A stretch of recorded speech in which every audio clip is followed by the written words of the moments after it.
Hello friends and welcome to another video. इस video के अंदर हम ऑब्जेक्ट ओरिएंटेड प्रोग्रामिंग को कंटिन्यू करेंगे और इनहेरिटेंस के कॉन्सेप्ट को डिस्कस करेंगे, जो कि सी प्लस प्लस प्रोग्रामिंग या ऑब्जेक्ट ओरिएंटेड प्रोग्रामिंग के अंदर एक बहुत ही इंपॉर्टेंट कॉन्सेप्ट है। हम ये भी देखेंगे कि इनहेरिटेंस की हमें ज़रूरत क्यों पड़ती है, उसको इंप्लीमेंट करके देखेंगे, और एक्सेस मॉडिफायर जो हमने से पिछली वीडियो के अंदर हमने डिस्कस किए हैं उनके तमाम मोड्स हम देखेंगे कि इनहेरिटेंस के अंदर किस तरीके से इस्तेमाल किए जा सकते हैं। सबसे पहले डिस्कस करते हैं कि इनहेरिटेंस है क्या। बहुत ही सिंपल सा कॉन्सेप्ट है।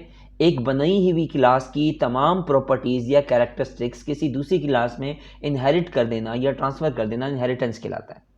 सिंपल सी बात है, एक क्लास आपने बनाई और उसके अंदर जितने भी मेंबर फंक्शंस या आपने उसके जो है वो डेटा मेंबर्स बनाए जिसे आप बाद में ट्रांसफ़र करना चाह रहे हैं किसी दूसरी क्लास में, ताकि आपका कोड रीयूज़ हो सके, बार बार कोड आपको लिखना ना पड़े, तो इनहेरिटेंस कहलाता है। अब इसकी मिसाल कुछ इस तरीके से ले लेते हैं और ये भी देख लेते हैं कि किस तरीके से और क्यों हम इनहेरिटेंस को इस्तेमाल करते हैं। मिसाल के तौर पर आपने 3 क्लासेस बनाई। एक क्लास आपने बनाई बस के नाम से जिसके अंदर कुछ फंक्शंस थे, फिर आपने कार के नाम से बनाई या ट्रक के नाम से बनाई।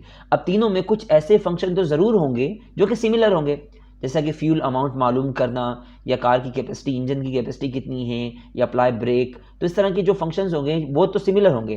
कुछ ऐसी प्रॉपर्टीज़ भी होंगी जो डिफरेंट होंगी, तो जिसकी वजह से हमने अलग अलग क्लास बनाने की हमने कोशिश की, और कुछ ऐसी प्रॉपर्टीज़ भी होंगी जो सब में सिमिलर होंगी।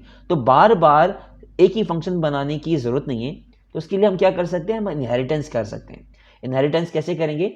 एक ही मेन क्लास बनाएंगे जिसे हम जो है वो अपनी बेस क्लास कहेंगे। ये हमारी बेस क्लास कहलाएगी। उससे हमने क्लासेस ड्राइव करनी है, जैसा कि बस क्लास, कार क्लास या ट्रक क्लास। तो ये तीनों की तीनों फंक्शंस इन तीनों में पहुंच जाएंगे, हमारे पास कोड एक ही जगह लिखा होगा। अब इसका फ़ायदा, 2 फ़ायदे हमें सबसे ज़्यादा मिल रहे हैं। एक तो आपको कोड बार बार नहीं लिखना पड़ेगा, और दूसरा इन द केस आपको फ्यूचर में कभी भी चेंजेस करनी पड़ी तो आपको बस कार में और ट्रक में तीनों में अलग अलग जाके चेंजेस करने की ज़रूरत नहीं है। आप एक ही जगह चेंजेस करेंगे और वो तीनों के अंदर इंप्लीमेंट हो जाएगी। अब ज़रा इसका सिंटेक्स देखते हैं। सिंटेक्स इसका बहुत ही सिंपल सा है। आप जो नई क्लास बनाएंगे, यानी कि सब क्लास, जिसे आप ड्राइव क्लास भी कहते हैं, जो बेस क्लास है यानी कि मेन क्लास से आपके फंक्शंस को ड्राइव करेगी, तो आप उसके साथ अपना सिंटेक्स लिखेंगे। यानी कि सब क्लास जो कि आपकी मेन क्लास नहीं है, जो ड्राइव करने वाली है, इसे ड्राइव क्लास कहते हैं। आप उसके बाद फिर कॉलन का सिंबल लगाएंगे। कॉलन का सिंबल सी प्लस प्लस में इस्तेमाल किया जाता है इनहेरिटेंस के लिए। उसके बाद अपना एक्सेस मोड लिखेंगे, पब्लिक, प्राइवेट या प्रोटेक्टेड, जो अपने वीडियो के अंदर हमने समझा है। तो वो एक्सेस मॉडिफायर इसके अंदर भी इस्तेमाल किए जाते हैं। उसके बाद अपनी बेस क्लास का नाम लिखेंगे। तो सिर्फ सिंपल सा इतना सा करने से आपकी क्लास जो वो इनहेरिट हो जाती है। अब एक ज़रा क्लास बना के देखते हैं प्रैक्टिकली, फिर इस कॉन्सेप्ट को मज़ीद हम डिटेल में समझेंगे। यहाँ पे मैंने कार क्लास बनाई है जिसे मैं अपनी बेस क्लास कह सकता हूँ। ये मेरी बेस क्लास है और मैं एक नई क्लास यहाँ पे बनाने जा रहा हूँ जो कि स्पेसिफिक क्लास होगी। क्लास मैंने यहाँ पे लिख दिया टोयोटा, ठीक है। और ये मेरी कौन सी क्लास होगी? मेरी सब क्लास होगी, या इसे दूसरे अल्फाज में ड्राइव क्लास भी कह सकते हैं। ड्राइव क्लास, क्योंकि ये जो फंक्शंस या मेंबर्स हैं ये ड्राइव कर रही है। तो क्लास बनाने का तरीकाकार हमें पता है। हम यहाँ पे ब्रैकेट डालते हैं और आखिर में सेमीकोलन लिखते हैं। अब इसके जो फंक्शन आपने बनाए हैं, ये वाला कि मेक ईयर या स्पीड, या एक ऐसा फंक्शन यहाँ पे बनाया हुआ है जो कि स्पीड को रिटर्न करता है, तो उसको एक्सेस करने के लिए आपने कॉलन डाला। उसके बाद एक्सेस मॉडिफायर लिखेंगे आप, जो कि हमारा पब्लिक है। उसके बाद आप अपनी क्लास का नाम लिखेंगे। तो क्लास का नाम यानी कि बेस क्लास का नाम क्या है? आपके पास कार है। सिंपल सा है, आपकी सब क्लास और उसके बाद आपका एक्सेस मॉडिफायर और उसके बाद आपकी मेन क्लास का नाम। सिर्फ इतना करने से आपके तमाम के तमाम मेंबर्स आपके इसमें एक्सेस हो जाएंगे। तो ये पहले का हमारे पास लिखा हुआ है, इसको हम रिमूव कर देते हैं। अब हम क्या काम करेंगे? अब हम इस क्लास का ऑब्जेक्ट बनाएंगे और चेक करेंगे कि ये वाले फंक्शन इसमें अवेलेबल हैं या नहीं है। एक छोटा सा फंक्शन बनाया जो कि किसी भी वैल्यू को सेट करने के लिए इस्तेमाल किया जाता है। अब ये काम क्या कर रहा है? अब देखिए, इस क्लास के अंदर हमारे पास ये एक वेरिएबल मौजूद था स्पीड का। अब इस वैल्यू को अपडेट करने के लिए हमने एक फंक्शन बनाया। अब इस फंक्शन के अंदर देखिए, इसके पैरामीटर में हमने एक और स्पीड का वेरिएबल बना दिया, मगर ये अंडरस्कोर स्पीड के नाम से शो हो रहा है। तो इसका मतलब यह हुआ कि ये वेरिएबल और ये वेरिएबल डिफरेंट है, ठीक है। आपने इस वैल्यू को अपडेट करना है, तो ये फंक्शन अपडेट करने में हेल्प कर रहा है, ठीक है। तो आपने क्या काम करना है कि आपने यहाँ पे इस फंक्शन को कॉल करने के लिए एक वैल्यू इनपुट करेंगे और ये वैल्यू आपकी इस ट्रांसफ़र हो जाएगी इसमें, ठीक है। अब ये हमारे पास रिटर्निंग फंक्शन हो या ना हो ज़रूरत नहीं है। आप चाहें तो इसको यहाँ से ये भी हटा सकते हैं। सिर्फ एक ही लाइन के ज़रिए आपकी वैल्यू सेट हो जाएगी। तो पहले हम यहाँ पे चेक कर लेते हैं कि किस तरीके से ऑब्जेक्ट बन रहा है, फिर हम इस फंक्शन को भी इस्तेमाल करके देखेंगे। तो हमने किसका ऑब्जेक्ट बनाना है? टोयोटा क्लास का, टोयोटा, ठीक है, ये हमारी क्लास का नाम है और ऑब्जेक्ट का नाम दे देते हैं TYOBJ, ठीक है। अब हम TYOBJ का डॉट जब हम यहाँ पे मालूम करेंगे तो अब देखिए कि इसके अंदर कोई भी प्रॉपर्टीज़ मौजूद नहीं थी, ये क्लास बिल्कुल खाली है, मगर इसके अंदर जो हमारी मेन क्लास थी, यानी कि जो हमारी बेस क्लास थी, उसके फंक्शन और उसके डेटा मेंबर्स सब अवेलेबल हो गए। देखिए मेक ईयर, उसके अंदर हमने मेक ईयर के नाम से एक प्रॉपर्टी सेट की थी, फिर स्पीड के नाम से प्रॉपर्टी सेट की थी और एक फंक्शन भी यहाँ पे प्रिंट हो रहा है।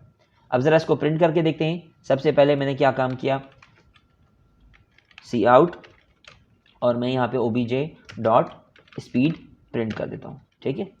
और हम यहाँ पे लिख देते हैं इन्वर्टेड कोमास में स्पीड, ठीक है। और यहाँ पे एंड एल के ज़रिए हम न्यू लाइन ले लेते हैं, ठीक है। और नेक्स्ट लाइन में हम इस्तेमाल करने की कोशिश करते हैं स्पीड यानी कि सेट वेरिएबल, और वैल्यू को सेट करने की कोशिश करते हैं, नई वैल्यू अपडेट करने की कोशिश करेंगे TYOBJ डॉट, और यहाँ पे हमने सेट के नाम से फंक्शन कॉल कर लिया।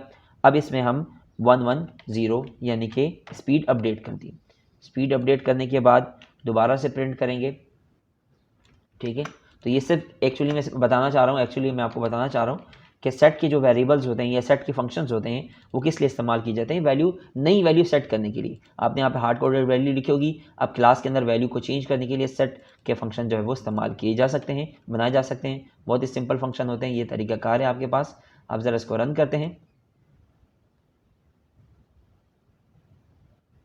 अब देखिए क्या हुआ, सबसे पहले मेरे पास स्पीड 120 मेरे पास यहाँ पे प्रिंट हुई, जो कि डिफ़ॉल्ट स्पीड थी। बाद में मैंने सेट का फंक्शन कॉल करके मैंने वैल्यू को अपडेट किया और दोबारा से प्रिंट कर दिया।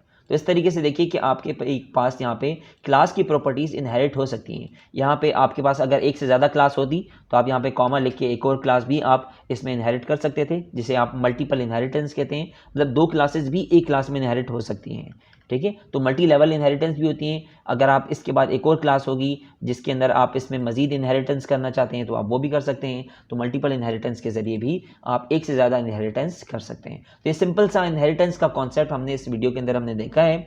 अब कुछ मजीद तफसीलात हैं एक्सेस मॉडिफायर से रिलेटेड, वो ज़रा डिस्कस करते हैं। कि देखिए यहाँ पे मैंने अगर पब्लिक लिखा है, अगर मैं यहाँ पे प्राइवेट लिख देता हूँ तो क्या होगा। जैसे मैंने यहाँ पे प्राइवेट किया, अब प्राइवेट करने के बाद सेम कोड है मेरे पास। अब मैं ज़रा इसको रन करने की कोशिश करूँगा तो देखें ये मेरा वेरिएबल एक्सेस नहीं हो रहा, स्पीड का वेरिएबल यहाँ पे एक्सेस नहीं हो पा रहा क्योंकि आपने प्राइवेट लिख दिया। अब इसकी ज़रा कहानी डिस्कस करते हैं कि अगर यहाँ पे पब्लिक लिखा हो तो क्या होगा, अगर प्राइवेट लिखा हो तो क्या होगा, प्रोटेक्टेड लिखा हो तो क्या होगा। अब ज़रा इसको हम तफसील में डिस्कस करते हैं। बेसिकली हमारे एक्सेस मोड कहलाते हैं कि क्लास को किस तरीके से एक्सेस कर सकते हैं।